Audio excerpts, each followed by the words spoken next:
Hello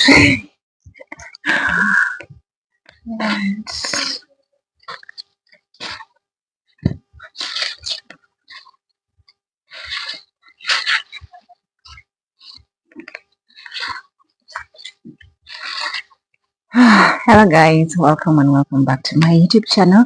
My name is Lois. Well, today we're going to talk about chayote. Yeah, one of you asked how we can propagate this particular plant, which is a very good delicacy in our kitchen, and also a very good, it can also act as a very good ornamental plant just to create your natural fences. So we have it here growing, combined with, of course, the Indian spinach as well as the Christmas bima beans. But yeah, this is an edible fence with the chayote and all the three. Okay, but today we're going to talk about the chayote, since one of you requested.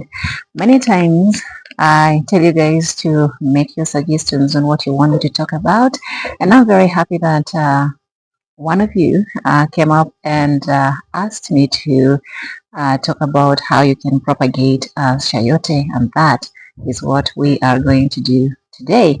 So first, I'm going to start by, of course, harvesting the mature chayote like this. Yeah. Here we have various sizes. We have small, very small sizes, and we have medium sizes, but these are mature, healthy ones. Yeah. So let us get into that particular topic. Again, we are all about urban farming, but every now and then we venture into other things. Yeah. Although this particular month we are strictly talking about things regarding urban farming. So if this is the kind of content that interests you, please don't hesitate to subscribe and hit on that notification bell so that you are notified whenever I post a video on here. All right, let's go. We have a lot of mature ones. It's been a while since I harvested. You see, the birds are eating, but it's okay. We share with them. That's not a problem. We have so many different birds in this particular garden, and they just warm my heart. So let's pick these mature ones. The ones that have been eaten by the birds, we are going to give the chickens and the rabbits. I love them too. Sarah is coming, so I probably should leave her some to take. This is enough for now, but every now and then when I want to prepare a meal, including the chayote, I just come and pick fresh ones directly from our fence here. If I want very tiny sizes, if I want medium sizes, if I want mature ones, I just come and pick at my own freedom. Just at will. Yeah, that is the advantage of having these plants growing in your backyard, because you don't have to worry about the money to organize for buying them, purchasing them. So just pick them anytime. If you have appetite for chayote, and that is why I keep encouraging you guys as to start up small and grow big step by step. So let us continue to pick some more. I think I've seen some more on the other side which need immediate picking, so I'm going to do that. All right.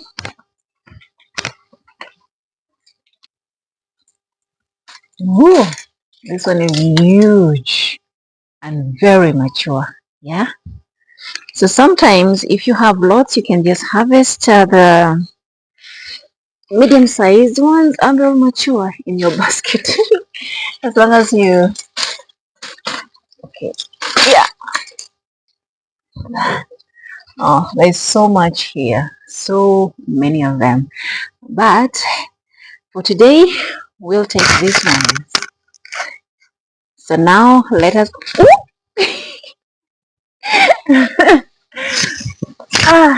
So now let's go take. Let's go start up our discussion on how to propagate them. and why we should propagate them. Of course, we have talked already about why you should have chayote in your garden, but let us focus on how to propagate them like you have asked for. Okay, all right. I hope I don't fall.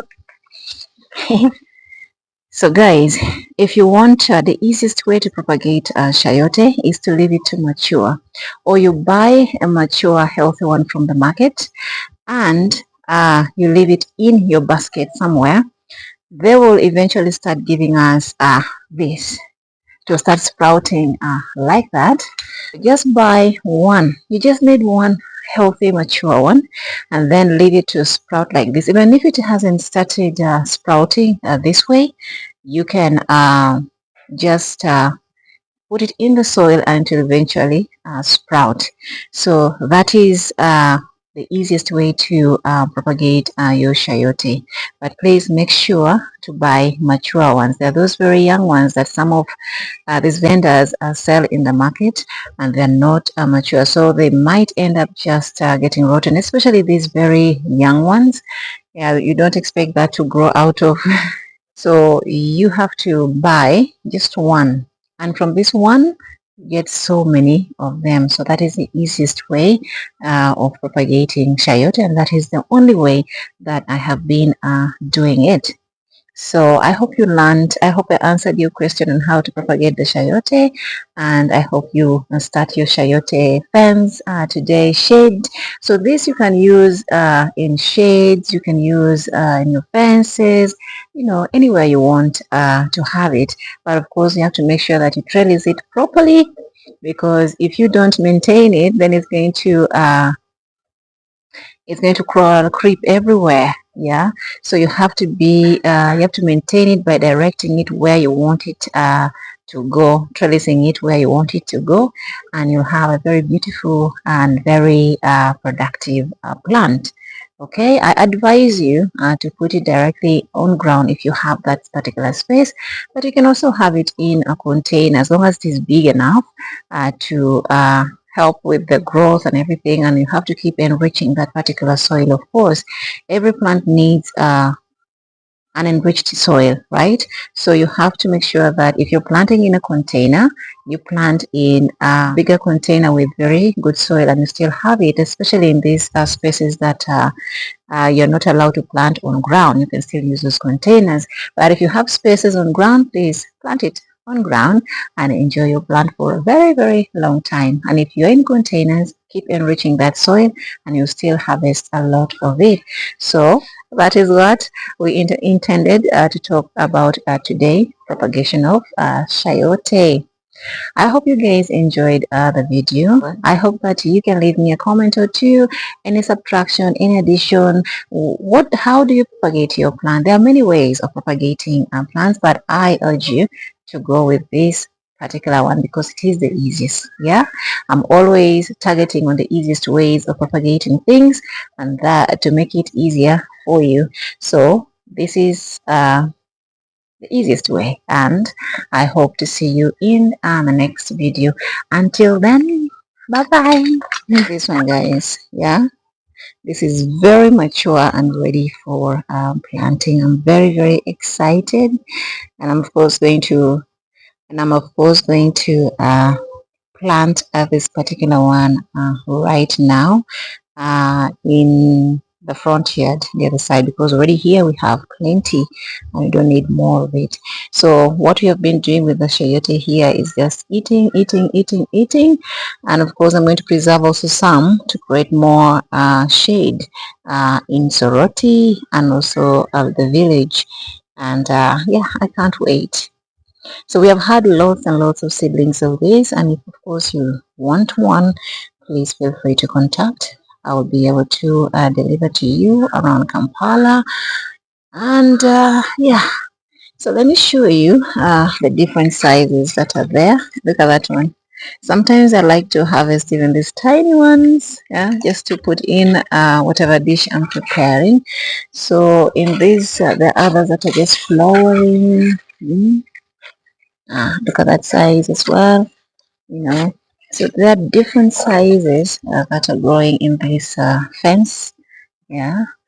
and it excites me every time. Every time I walk in, and I just have to see, oh, look at that one hiding the other side. Yeah, have you guys seen it? Right there. Yeah. Different sizes here. Yeah, so they're in there. So this edible friends of mine, like I said, I have chayote, I have Christmas beans, I have also this friend of ours, which is the Indian spinach. So instead of wasting your space planting other things, yeah, especially if you have very little spaces, yeah, and you want food instead of choosing other types of fences, you can have this edible fence and then maximize, of course, your production. This is another way of maximizing production. Utilize the little spaces you have to grow your food. Yeah. So this is even shading the chicken coop that is there. So you cannot know that I have actually chicken coop around this area because it is all covered, and yeah, it's beautiful. So the ducks, the chickens get to enjoy shade even during the dry, dry, very hot climate. So they get to enjoy. So like I said again, I have plenty, yeah. And if you want, please reach out. Oh, look at our friend.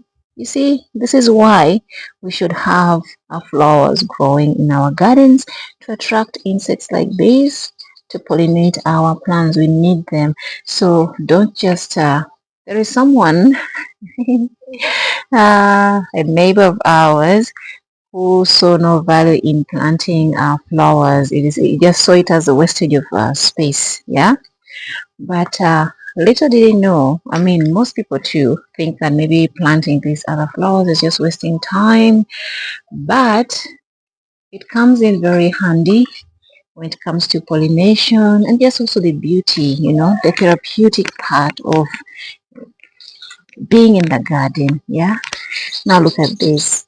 I am here looking at these flowers, different colors, different shades, listening to the birds. Yeah. Look at that. It's very therapeutic, yeah. So have some flowers in your garden, if not for anything, but at least to attract pollinators, also to help in maximizing your production. Because if your plant is not pollinated, definitely you're not going to get anything good from it. So that is something else that you need to put in mind. Okay, so all right, I guess that's about it for today. Uh, guys. Oh, guys. Hey, hey. Let's go. I've seen something and I hope I'm right. This pumpkin has what? This pumpkin has tested my patience. But look, just when I'd given up, yeah, I'd actually given up on this, getting any pumpkins from this particular plant. I've just been enjoying the leaves. Of course, that's why you can see them there. So this one I often remove. Yeah, I just often remove the dry ones, the dry vines, everything, so that it's beautiful and we have fresh leaves coming in. But one thing that we've been experiencing in this season is the fruits, yeah, kept on rotting. So I just gave up because as a farmer, you have to, of course, accept, you know, you have to accept reality. Certain seasons you get, certain seasons you don't. So like the pumpkin, for example, if I don't get the pumpkins themselves, I can still enjoy the leaves. But just when I'd given up on checking and what, look at our friend here. I'd seen it before, but I had no hope whatsoever. And so I had even given up. But now look at it. It's only been a few days. Guys, I'm so happy. That's a reason to celebrate. Now I have to go do something to celebrate that pumpkin. I'm so happy. Last time we harvested from this leaf plant, and look, it's already sprouting. Yeah. So the more you harvest from your plants, of course, the more they give. And then they are very happy when you prune them. So don't be scared of pruning your plants, guys. Please don't be. That was quite refreshing. Look at this shade. I have so many different shades of these flowers. Yeah? I'm so happy. I'm so happy about the pumpkins too. That has definitely taken all my attention. And this marigold, we have them in plenty this time. See, please have this in your gardens, especially in the tomato garden. It's going to help you a lot. Sarah is yet to come for this color. She doesn't have it, I think. And look at this plant. Since I pruned it, it has given again and again and again. Guys, I came to talk about chayote, but look at me. So excited. That is, again, the miracle of at least neglecting sometimes your plants. Give them water, but don't over monitor them. Don't pressure them, okay? Sometimes it's important to just leave them. And now look, once I left my pumpkin, it surprised me. Like, okay, patience pays. Now look, we have given you one. And I can't wait for that papaya. Yeah, I've been waiting enough.